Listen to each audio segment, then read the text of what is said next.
1 cup शेंगदाणे मंद गॅसवर खरपूस भाजून घेऊयात। शेंगदाणे अशी साल्ट तडकेपर्यंत आपण भाजून घेतली।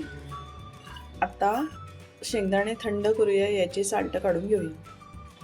अशा प्रकारे भाजलेल्या शेंगदाण्याची फोलपाटा वेगळे करूया। 1 चमचाभर तूप घालूया। यामध्ये 1 कप बारीक चिरलेला गूळ घालूया। वितळून घेऊया मध्यम आचेवर।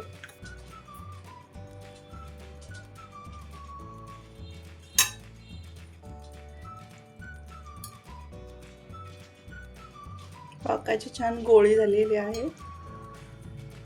गॅस बंद करू। यामध्ये 1 कप भाजलेले शेंगदाणे फोलपाट काढून घालूया।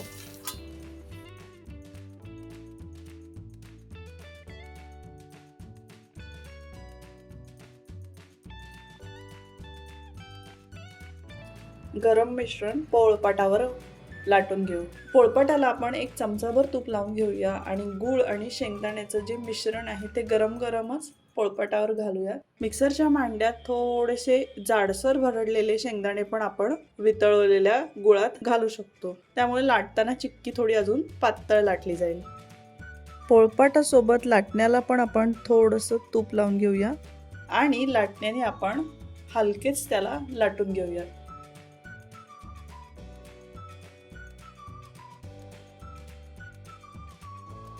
गरम गरम असतानाच आपण ही लाटलेली जी शेंगदाण्याची चिक्की आहे त्याचे अशा प्रकारे काप करून घेऊयात आणि थंड झाल्यावर त्याचे काप आपण प्लेटमध्ये काढूया।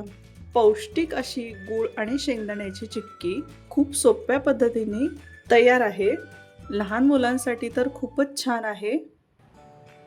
खूप छान पद्धतीने अशा प्रकारे आपल्या शेंगदाण्याची चिक्की तयार झाली आहे। अशी खुसखुशीत शेंगदाण्याची चिक्की तुम्ही नक्की ट्राय करा।